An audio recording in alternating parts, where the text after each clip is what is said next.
and today we got to play... Broken and Beautiful, a game about Kintsugi. Okay, so before we get started, don't forget to hit that subscribe button and the notification bell because board games are amazing, and that's what we do here at Legends. And board games are tiny. Yeah, they're tiny. So this is from a company that we actually possibly haven't heard of because it's a new startup company, right?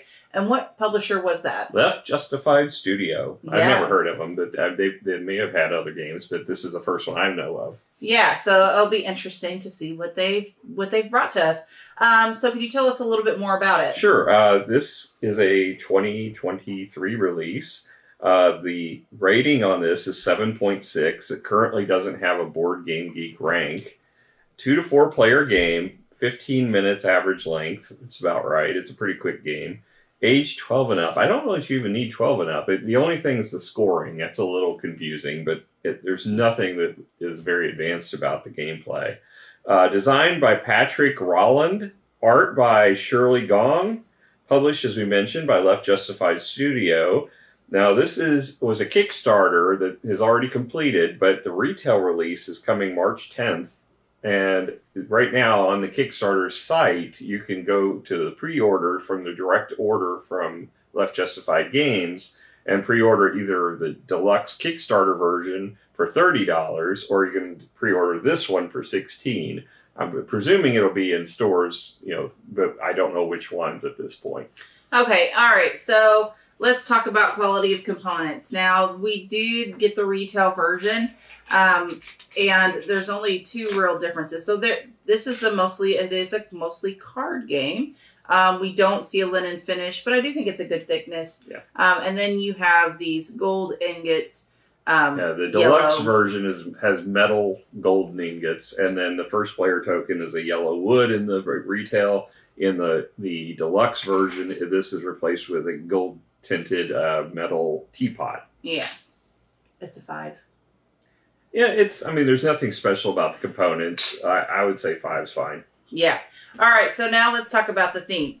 The art. So basically, this game is about the art of... basically breaking ceramic and reassembling it using gold to kind of smelt it and making the art more beautiful. So, and this is actually from a real life, art style, if you will, that they used to do, still do, on some occasions. So the art, I thought it was very interesting. My favorite was the blue. Yeah. That one was definitely my favorite set. So there's basically 3 sets dishes that you end up working through when you're trying to collect different parts of these sets for scoring mechanisms. The artwork's really pretty. Most of them, so even if it was the same but they were broken, they are different on the back. I didn't know if you noticed that or not. Yeah. So I thought that was really interesting and really good.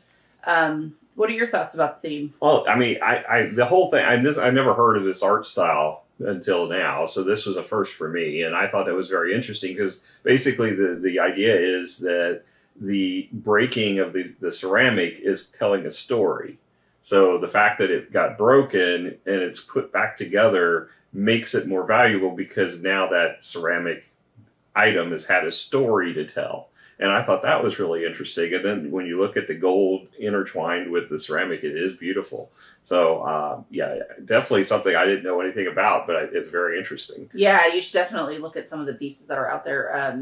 Just Google it. It's pretty awesome. Mm-hmm. All right, so... let's talk about scoring, though, for theme. What are you thinking? It's not heavy in theme, but it's pretty art. And it's kind of unique. Yeah, it is definitely a unique idea. And, when we get to gameplay, we'll talk more about some of the unique ideas there. I'm probably going to go ahead and give this, just because I think that card art is the primary feature of the game. And it is very well done. And even I like the 2-tone, 3-tone if you count the yellow, the gold, the white, and the black of the cards, the cheat sheets. I think it's very pretty. I'm going to give it a 7. Okay. I kind of agree with that, specifically because, the fact that you're breaking, the creation is part of the gameplay, right? Yep. So not everything breaks, but you still have to fix it, or you may not fix it at all, right? So you may end up having to throw it away at the end of the game. So that kind of makes a lot of sense. So I agree with you on your score. All right, so now let's talk about the actual rule book. So the rule book is multi-fold, which I generally don't like the centerfold style, but in this case, for that box, you're not going to have any options. You have to fold it because there's no way that or make a really tiny font. Yeah, and that's not going to work. But the rule book is very easy to read and understand. The only trick is trying to realize if you're reading horizontally or vertically, which you are reading horizontally. The font is fine. The iconography is very clear. They've got elements of the card telling you exactly where all the points of interest are on the card and what they are. And then, the clear illustrations of how to set up your board for play and how the gameplay works. My only grievance with the rules is the pottery scoring is detailed in the rule book across 2 panels. The cheat sheet really should have had that. I mean, it's on the cards in a icon manner, but it's so integral to the gameplay. It would have been nice to have. Instead, they gave you the count of how many cards are in the deck for each of the different types. And I think that could have been a subtext, but I think you really need to have the scoring for each one on the cheat sheet. Because these are not real handy otherwise. I mean, yes, it's nice to know how many are in the deck, but it's more important to know how they score. So that all in all, I think it does a good job. I'll go to 7. Okay. All right. So now let's talk about the actual gameplay. So you are going to put the number of players times 2 plus 1. So in the case of 2 people, we're going to be putting out 5 cards. All right, and then, so then we're going to do... a snake draft. A snake draft, right? So if I were to go first, I'm just going to take 3 gold, because that sounds like a good idea. So gold, you basically just discard, but you get the gold, and you can use it for helping to smelt or whatever to combine your pieces later if they break. Now, automatically we know from the start, the card on top is a bowl. So bowls will automatically break at the end of this round. Yeah. So you want to take that into consideration. Even though that's the case, I'm going to... That's a cup anyway. Or no, it's a cup. It's not a bowl. It's a cup. This is a cup. I will take that. It's going to break I know, but I'm going to head take it because it matches. So I got to set the matching ones here. And that's usually a good thing, depending on whether you get a teapot or not. All right, I'm going to take the plate because that's cool. Yeah. Now, this is a box. You get 1 point at the end of the game for every gold if you take it. But the important thing is it does not cause any breakage. So normally the card on top of the deck and the card that is left behind, the type of item that those are will both break. Now, when you break, like my cup is going to break because the top card's a cup, I tilt it sideways, and it is no longer going to score for me unless I repair it by adding gold to it. So right now, that card is dead for me. Okay. So what's left gets discarded, but this one starts filling up your next 5. Yeah. Okay. First player will go to the next player. So in this case, Randy. Okay. And here I got a great thing because I got the matching plate to go with or saucer to go with my cup.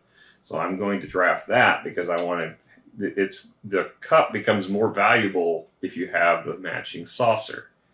Okay. So I'm going to take the 2 bowls because that sounds like fun. Mm-hmm.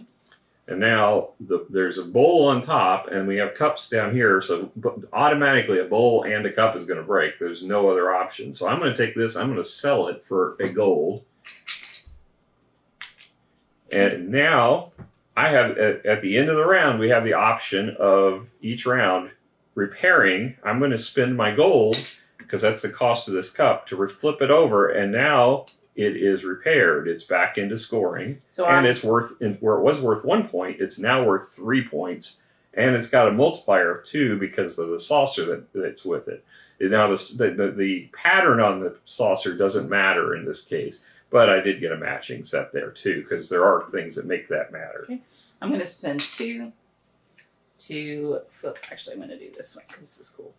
Yep. All right. So she repaired her bowl, and now that one is worth more points as well. This gets discarded. 1, 2, 3, 4, 5. So you'll keep doing this until all of the cards, until you can no longer completely backfill the thing, and then the round it immediately ends. You don't play the round even if you flipped over 3 cards. You still don't. It's not enough to do a full round, so the game ends and you can go from there. So you don't have a lot of warning. Like okay, is the pile low? Am I getting close? So you kind of don't know. Okay, does it have quite enough? So I thought that was kind of interesting to kind of keep. Okay, where are we at? So I thought that was cool. Overall, you really liked it. You were talking about the whole time. I was impressed. Liked it. I mean, generally, I don't like small box games, and this one impressed me because it's got some meat to it that I wasn't expecting, and it's a very clever design as far as things breaking, and then you get to more points if you can repair them. But if you don't repair them, they're worth nothing. So I like that whole idea, and you get to control what breaks as being the first player because you're the last in the snake. Now you know one is going to break is what's on top, but you get to choose the last item that breaks. So you can strategically choose to break something if you want for yourself to make it repair, or you can kind of hose your opponents by breaking something that they have that they may not get to repair and destroy their scoring. And I like that concept. So there's some take that, but it's not too aggressive take that. We don't normally like take that games, but I didn't mind this at all. As a matter of fact, you could be helping somebody inadvertently by breaking something there. Yeah, I know. It's fine. Yeah. So yeah, I thought this was a very clever design. For a small box game, I'm giving this an 8. I mean, oh wow, you really? It's just it's a very simplistic game. It's pretty. And it's just fun. I mean, it was very fun for a little short filler game. Yeah, no, I could definitely tell you really, really enjoyed it. I didn't quite love it like you did, but I still think it was a good one. I'm going to give it a 7, 7.5. I mean, I think they did a great job. For a small box game, this does have a lot of depth, and it's really great. I'm interested to see what the different player counts would kind of add to it. Well, we play with 2 and 3 now, so... Still, I feel like this might be... But I don't know. We'll just have to see and play that out. Now, I will say the one complaint I did have, the box is so tight. Like they crammed it with the cards in there and with the wood. But this box, if you push it all the way down, it takes a lot to get out. I had to get a knife and pry the box apart to get it out the first time. I'm hoping that the cards will not be quite as tight with the cellophane off now, but this was a beast to get open. I had to keep edging and working it out until I finally got it open. So if you have the choice, go for the deluxe just because the box might be a little less tight, honestly. But yeah, I mean, either way, I don't think the cards change between the two, so you're getting a good deal at $16 for this little game. I would recommend checking it out, especially if it hits retail. I don't know what the retailers will be selling it for, but $16 is not bad already. No, it's not. Absolutely. All right, guys. Well, thank you so much for joining us. We're going to finish our game. We'll let you know who wins in the comment section. Catch you guys later. Bye. Bye.